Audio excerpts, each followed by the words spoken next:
전능하사 천지를 만드신 하나님 아버지를 내가 믿사오며 그 외아들 우리 주 예수 그리스도를 믿사오니 이는 성령으로 잉태하사 동정녀 마리아에게 나시고 본디오 빌라도에게 고난을 받사 십자가에 못 박혀 죽으시고 장사한 지 사흘 만에 죽은 자 가운데서 다시 살아나시며 하늘에 오르사 전능하신 하나님 우편에 앉아 계시다가 저리로서 산 자와 죽은 자를 심판하러 오시리라. 성령을 믿사오며 거룩한 공회와 성도가 서로 교통하는 것과 죄를 사하여 주시는 것과 몸이 다시 사는 것과 영원히 사는 것을 믿사옵나이다. 아멘. 자, 오늘은 전도서 5장 1절로 7절까지 말씀입니다. 전도서 5장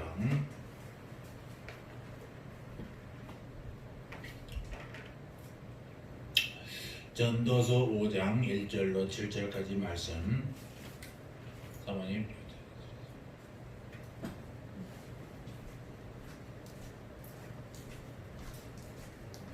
전도서 딱히 붙여놨을 텐데 잠전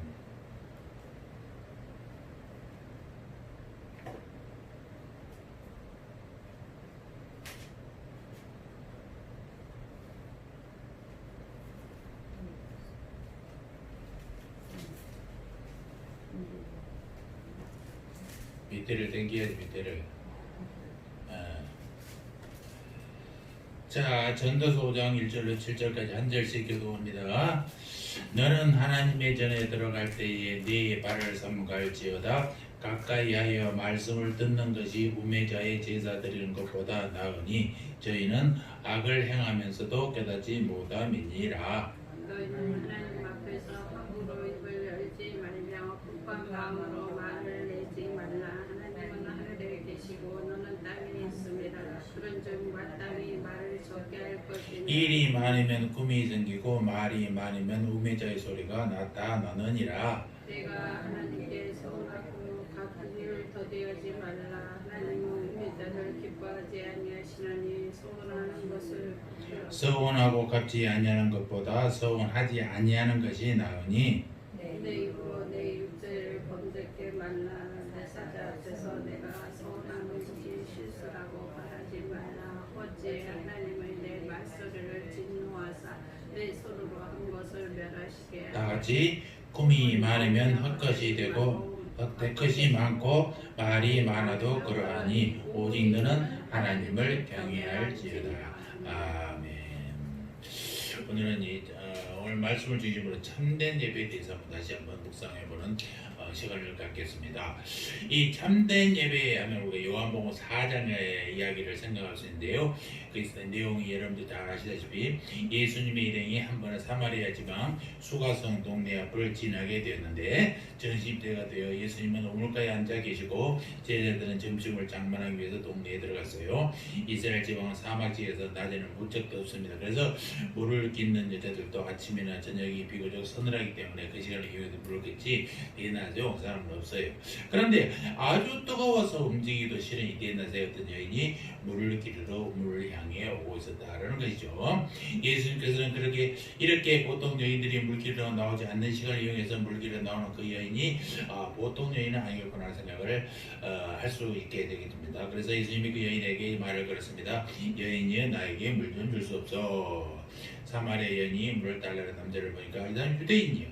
유대인들은 말이에요. 사마리아 사람들에게 말을 걸지 않는데 그래서 아니 유대인이 어떻게 사마리아 사람을 사람 취급도 안 하는데 어떻게 나들은 물을 달라십니까? 그러니까 당신들은 물을 달라는 이가 누구인지 알았으면 나에게 물을 주었을 것이요. 당신이 이 우물에서 길어 마시는 물은 다시 목마를 것이면 내가 줄 물은 다시 목마르지 않습니다. 라고 하니까 아니 당신은 물을 기르는 그릇도 없고 더구나 우리가 조상에게 물을 받는 이 우물을 어떻게 이렇게 깊은데 어떻게 물을 기른단 말이에요 하니까 내가 주는 물은 그 배에서 생수가 되어 솟아납니다. 그래요? 그러면 그 물을 나에게 좀 줄 수 있습니까?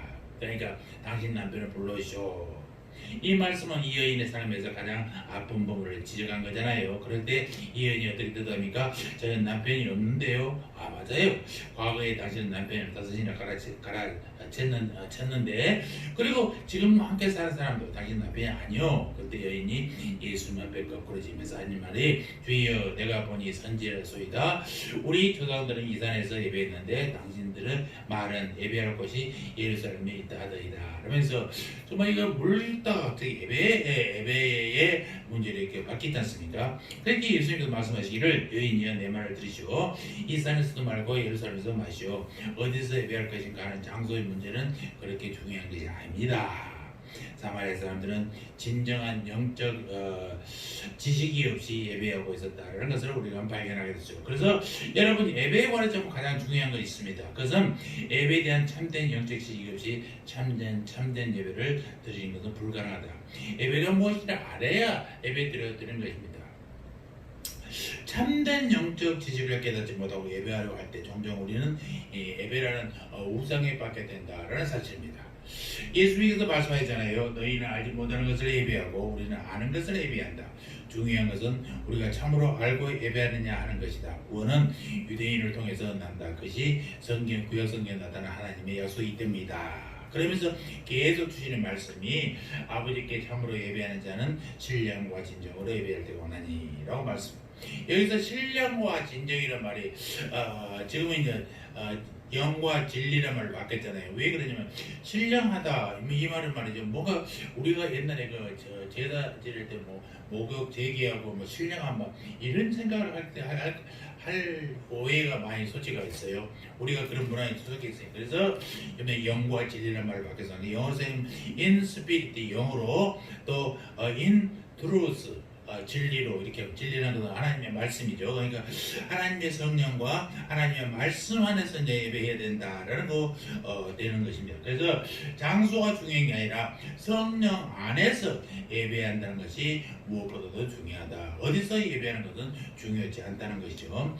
지금 예배드리는 이 순간 내가 정말 성령 안에서 하나님 앞에서 나오고 있는가 하는 문제를 중요하게 생각해야 된다는 것입니다. 그리고 나는 진정한 진리를 붙잡기 위해서 진리를 경청하며 진리를 통해서 도전받기 위해서 진리 안에서 예배하고 있는다는 것이 중요한 문제다라는 것입니다. 주님께서는 우리는 성령 안에서 예배하고 있고 예배의 참된 내용인 진리 안에서 하나님을 만나고 있는가 하는 것이 예배의 가장 중요한 문제가 된다는 것을 우리에게 교훈하고 계신 것을 보게 됩니다. 또 사도행전 7장 17장에도 이런 얘기가 나오는데요. 당시 세계적인 지성의 도시, 모든 지식과 철학에 숨쉬었던 것이 그리스도의 아덴이잖아요. 지금 이제 아테네, 그리스도의 수도인데, 이 아테네 바울 사도가 복음을 전하러 갔어요. 바울은 도시를 걸어보고 그 도시의 분위기를 느꼈어요. 그리스, 로마 하면 신화로서 유명하잖아요. 12신이 있고 그렇습니다.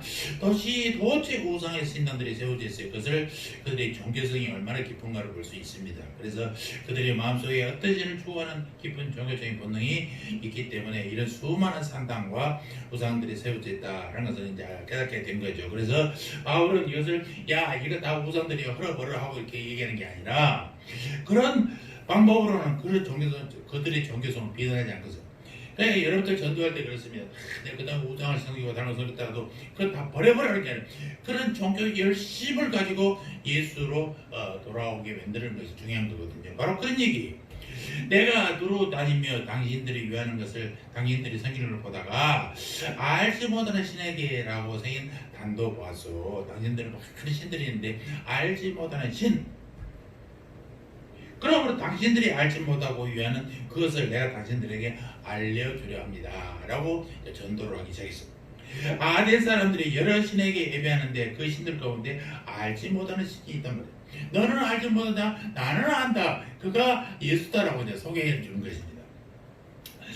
그래서 바울은 이 알지 못하는 신이 누구인가를 그들에게 보여주고 참으로 살아계신 하나님을 깨닫게 하여 그들이 진정한 예배를 드릴 수 있는 삶으로 변화되도록 초청하는 메시지를 주었습니다. 그래서 우리가 정말 참된 예배가 무엇인가를 이 시간 다시 한번 늘 교회 매주 예배드려서 우리들에게 다시 한번 메시지를 던져볼 필요가 있는 것입니다. 그래서 참된 예배의 핵심이 무엇이냐라고 라고 다시 질문할 수가 있겠죠. 오늘 주신 말씀에 대단히 중요한 말씀 한마디가 있는데요. 이것이 예배의 정신을 나타내는 핵심이 되는 것입니다. 전도서 5장 2절을 한번 볼까요? 2절 시작. 너는 어디 앞에서? 하나님 앞에서. 하나님 앞에서. 너는 하나님 앞에서. 이 말씀이 예배 정신의 핵심이에요. 핵심. 이 메시지가 우리 가슴 속에서 살아 움직이기 전에는 참된 예배가 무엇인지 알 수가 없다는 것이죠. 또한 참된 예배를 드릴 수도 없어요. 하나님 앞에서는 위대한 종교개혁자 칼빈의 삶의 목표였잖아요. 그는 하나님 앞에서 하나님을 예배했고 하나님 앞에서 삶을 살았어요. 여러분은 하나님 앞에서 예배하신다는 사실을 실감하고 계시는지 다시 한번 묻고 싶습니다. 하나님 앞에 서 있다는 이 경외감이 여러분의 마음을 지배하고 있느냐 하는 것입니다. 하나님 앞에서 참된 예배를 드린 경험을 하는 사람마다 똑같이 지적하는 사실이 있어요. 뭐냐? 우리가 드리는 이 예배의 진정한 의미와 무의미는 하나님이 여기 계시느냐 안 계시느냐의 차이라는 것이에요. 여러분, 우리는 예배 드릴 때 내가 얼마만큼이나 하나님 앞에 선다는 의식을 가지고 계시는지 다시 한번 묻고 싶어요. 이런 의식이 없이 예배 드린다는 것은 사실 의미가 없다라는 것입니다. 예배 시간에 참석했다고 해서 예배 드리는 게 아니에요. 예배 시간 11시에 땡해서 11시에 늦어지면 막 큰일 나고 이런 게 중요한 게 아니란 말입니다. 늦어질 수도 있고 빨라질 수도 있어요. 중요한 것은 참된 예배는 시간이 있고 장소가 있는 게 아니라 드리는 사람들이 늘 강조하는 건 뭐냐? 마음을 준비하는 것. 예배 드리는 내 중심에 예수 그리스도가 위치하느냐 안 하느냐, 이게 중요하다는 것입니다. 그렇습니다. 내가 지금 하나님 앞에 서 있다는 의식이 떠오를 때 그 다음에 기도도 시작되는 것이고 찬양도 시작되는 것이고 말씀이 바로 나에게 주어진다고 믿어져서 아멘으로 화답하게 되는 것입니다. 그러므로 하나님 앞에 서기 위한 준비가 얼만큼 되어 있는가에 따라서 예배의 성패가 갈라진다는 사실을 우리가 기억할 필요가 있습니다. 하나님을 잘 모를 때는 이것이 어려운 것입니다. 하나님이란 낱말조차 생소한 사람에게는 하나님 앞에 서 있다는 실감이 나기 어렵단 말입니다.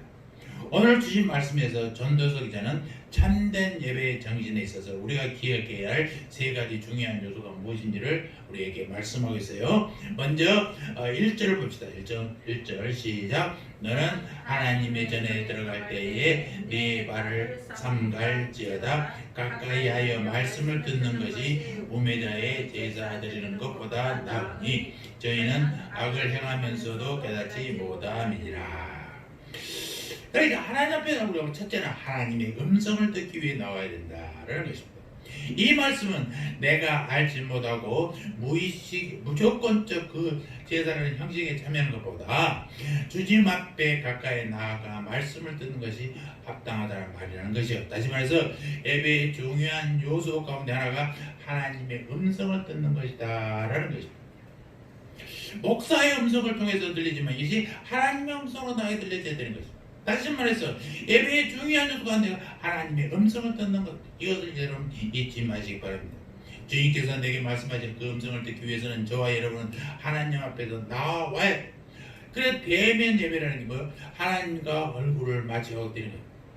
대면이면 비대면하니까 이상합니다만 원래 대면 하나님과 마주보고 하는 예배라고. 이게 중요해요. 그러니까 진짜 보이지 않는 하나님과 맞춘 게 아니라 내 마음에서 하나님을 대면할 수 있는 마음의 준비가 더 중요하다는 것이죠. 요즘에 하도 이제 대면 비대면 예배를 강조하니까 막 여러 가지로 목사들이 예배를 못 드리게 한다고 막 종교 탄압을 그러는데 어떤 목사님이 참 멋있는 얘기를 하더라고요. 예배를 어떤 방해하는 요소가 있더라도 우리는 예배를 목숨으로 드려야 됩니다. 그런데 그것이 하나님이 우리가 주는 은혜잖아요. 그러니까 우리가 이웃에게 하나님의 은혜를 끼치는 건 좋지만 오히려 그들에게 칼을 대고 병으로 옮기게 되면 어떻게 해요? 이것은 하나님의 사랑이 아니잖아요.